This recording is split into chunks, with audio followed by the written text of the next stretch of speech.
दोस्तों नमस्कार, मैं हूं डॉक्टर विवेक पांडे और आज हम चर्चा करते हैं पेट के रोगों के बारे में। पेट के रोग जो अधिकतर आजकल विश्वव्यापी समस्या बन गई है और खासकर गैस, एसिडिटी, भूख का न लगना, अपच होना, बदहजमी होना, कब्ज रहना और इसके अलावा और भी कई सारी ऐसी चीजें हैं जिससे व्यक्ति पेट के रोगों से परेशान रहता है। पेट फूल जाना, आफरा रहना और जिस तरह से वो एसिडिटी होना, पेट दर्द की समस्या गैस की वजह से जो होता है वो उसके बारे में आज हम बात करते हैं कि किस तरह से ये गैस की समस्याएं होती हैं।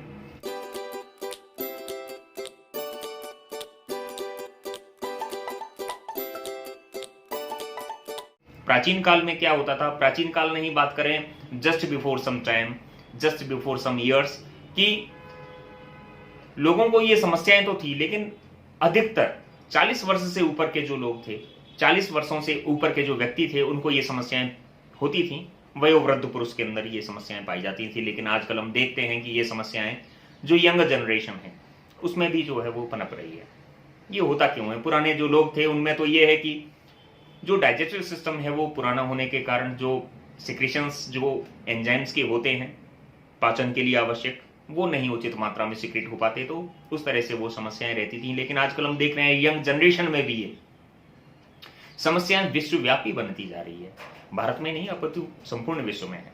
ये ऐसा होता क्यों है? गलत आहार विहार, गलत खान पान, रुक्ष पदार्थों का खाना, अत्यधिक शौक में चला जाना, या कई बार ऐसा होता है खाना खाने के बाद में ठंडा पानी पीना। तो ठंडा पानी पीने से क्या होता है कि पेट की जो अग्नि होती है वो शांत हो जाती है, तो शांत होने के कारण वो ठीक तरह से खाना का पाचन नहीं हो पाता।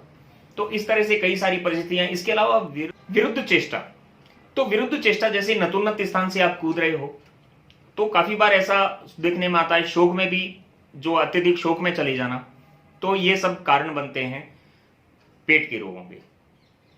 या अधिक दिनों तक खाने का परित्याग कर देना, भूखे रहना लंबे समय तक। इसके अलावा और भी ऐसी चीजें होती हैं जो इस समस्याओं को जनरेट करती हैं। धीरे धीरे क्या होता है, इन रोगों के जरिए खाने में अरुचि होने लगती है। धीरे धीरे लोगों में जो है वो भूख कम लगने लगती है। इसी प्रकार शक्तियां कमजोर होने लगती है, पाचन शक्ति भी कमजोर होने लगती है, और इसके अलावा जो खुद की एनर्जी है वो भी डाउन होने लगती है। इसके अलावा आंतों में गुड़गुड़ का होना, गुड़गुड़पन होता रहता है, पेट में पीड़ा रहती है, क्षोभ रहता है, पेट का फूलना होता है। तो इस तरह से ये सारी चीजें हमें देखने में प्रायः उन इंडिविजुअल्स में मिलती है। हालांकि लेबोरेटरी टेस्टिंग सारी नॉर्मल है, फिर भी लक्षणों में देखने में आता है कि व्यक्ति को कोष्ठबद्धता रहती है, आंतों में गुड़गुड़ होने लगती है, और देखने में आता है खट्टी डकारें आती हैं, एसिड रिफ्लक्स होता है, एसिडिटी भी धीरे धीरे बनने लगती है, पाचन शक्ति कमजोर हो जाती है, पाचन क्रिया धीरे धीरे मंद पड़ने लगती है, मंदाग्नि हो जाती है, और खाने में अरुचि होती है। और इन सभी कारणों के चलते दोस्तों शरीर में कमजोरी आने लगती है, व्यक्ति शक्तिहीन फील करता है और किसी भी काम में उसका मन नहीं लगता। धीरे धीरे मलमूत्र के त्याग में भी देखने में आता है कि मलमूत्र के त्याग में भी जो है वो प्रॉब्लम्स आने लगती हैं, और जो अपान वायु है उसके निकलने में प्रॉब्लम्स आने लगती हैं। तो ये सारे के सारे लक्षण जो है वो वात रोग के लक्षण होते हैं। इसी वात रोग के बारे में हम आज डिटेल में चर्चा कर रहे हैं। दोस्तों मैं आपको बताना चाहूंगा, जब ये रोग उग्र हो जाते हैं तो वात, पित्त, कफ, सन्निपात और रक्त ऐसे विकार पैदा होते हैं जिनसे ये 5 प्रकार का गुल्म होता है। ये 5 प्रकार का गुल्म होता है। इनमें से प्रथम जो 4 प्रकार मैंने बताए हैं, वात, पित्त, कफ और सन्निपात, ये होते हैं स्त्री और पुरुष दोनों में। इसके अलावा जो 5वां गुल्म मैंने जो रक्त बताया है वह सिर्फ स्त्रियों में ही होता है। गुल्म का वास्तविक स्थान तो उदर ही होता है, लेकिन इसके प्रभाव शरीर के अन्य भागों पर भी पड़ते हैं।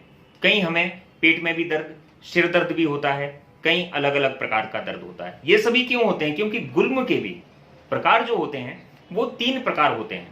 पहला जो प्रकार होता है वो स्थान विकल्प होता है, दूसरा जो प्रकार होता है वो आकृति विकल्प होता है, और तीसरा जो स्थान होता है वो रुजा विकल्प होता है। तो 3 विकल्प हैं जो 3 विकल्प के रूप में गुल्म पाया जाता है, स्थान विकल्प, आकृति विकल्प और रुजा विकल्प। जो स्थान विकल्प है दोस्तों वह नाभि प्रदेश में होता है, कभी पार्श्व में होता है, यानी नाभि या उसके आसपास दोनों तरफ हो सकता है। जो रुझाव विकल्प है उसमें पीड़ा कभी कम होती है, कभी पीड़ा अधिक होती है, कभी तोदरूप होता है, तो कभी भेदन रूपी की भी पीड़ा होती है। इस तरह से ये रुझाव विकल्प कहलाता है। खैर, मैं दोस्तों आपका ज्यादा वक्त न लेते हुए केवल इतना ही कहूंगा कि इस गैस के कारण इस gastric problem is a major problem. Gastric problem जो है वो बहुत ही बड़ी प्रॉब्लम होती है। पेट से संबंधित रोगों से गैस्ट्रिक प्रॉब्लम के कारण अनेक प्रकार के रोग बढ़ जाते हैं। जैसे मैंने पहले ही बता रखा हूं कि एसिडिटी का बनना, अरुचि होना, खाने में बदहजमी होना, तो ये सारे जो हैं गैस्ट्रिक प्रॉब्लम्स की वजह से क्रिएट होते हैं, या ये कह लें कि इन सभी प्रॉब्लम्स की वजह से गैस्ट्रिक प्रॉब्लम होती है। तो ये दोनों ही एक दूसरे के पर्याय हैं, दोनों ही एक दूसरे से जुड़े हुए हैं। जब तक इस चीज का प्रॉपर ट्रीटमेंट नहीं होगा तब तक ये चीजें खत्म नहीं हो सकती। इसके लिए आपको प्रॉपर तरीके से दोस्तों प्रॉपर तरीके से ट्रीटमेंट लेना होगा। ट्रीटमेंट न करवाने की स्थिति में ये रोग जो है और भी गंभीरता की ओर बढ़ता जाता है, और धीरे धीरे दोस्तों ये होता है कि ये रोग जो है वो जीर्ण ज्वर में भी बदल जाता है। धीरे धीरे शीत ज्वर आने लगता है पेशेंट्स को, उनका शरीर सांवला पड़ने लगता है, और काफी पेशेंट्स में कुक्षी और पार्श्व में हमेशा के लिए दर्द बना रहता है। तो इसके अलावा जो वातिक गुल्म होता है, वातिक गुल्म में क्या होता है, रुक्ष, कसाय, कड़वा और तिक्त पदार्थ अनुकूल नहीं लगते। जो चरपरे पदार्थ होते हैं वो भी अनुकूल नहीं लगते। दोस्तों कभी कभी ये सारी चीजें पकड़ में नहीं आती हैं, लेबोरेटरी टेस्ट में पकड़ में नहीं आती हैं, लेकिन पेशेंट्स, मैं कई बार बता चुका हूं कि ये पीड़ित रहता है, उनको ये समस्याएं रहती हैं। तो किसी भी प्रकार का पेशेंट हो, चाहे बच्चा हो, चाहे वयस्क हो, या युवा हो, इसके अलावा वृद्ध हो या वयोवृद्ध हो, कोई भी रोगी, एसिडिटी, अरुचि, खाने में अरुचि होना, गुल्म होना, गैस बनना, इसके अलावा भूख का न लगना, बदहजमी होना, तो इस तरह के किसी भी रोग से पीड़ित हो तो वो हमसे दवाई लेकर, हमारी बनाई हुई रिसर्च की हुई मेडिसिन से आप लोग बाकायदा ठीक हो सकते हैं। पुराने से पुराना आपका जो ये रोग है वह ठीक हो सकता है। इसके अलावा अगर आपको 1 साल से कम की अगर ये प्रॉब्लम है, 1 साल से कम दिनों से अगर आप इन रोगों से पीड़ित हैं, तो आप मात्र 1 से 1.5 महीने की मेडिसिन लेकर आप पूर्णतया स्वस्थ हो जाएंगे दोस्तों।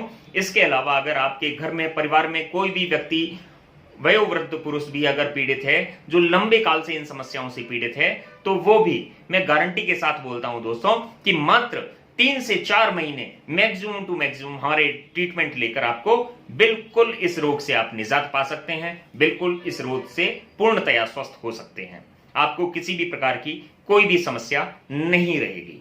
आप ये लिखे हुए व्हाट्सएप नंबर पे आप संपर्क करिए, व्हाट्सएप के जरिए संपर्क करिए अथवा कॉल लगाकर संपर्क करिए। जो पेशेंट्स चाहें वो हमसे आकर भी मिल सकते हैं। उसके लिए आपको 2 दिन पहले अपॉइंटमेंट बुक करवाना होगा। 2 दिन पहले अपॉइंटमेंट लेकर आप हमें मिल सकते हैं ताकि आपको पर्याप्त समय दिया जा सके। धन्यवाद, नमस्कार।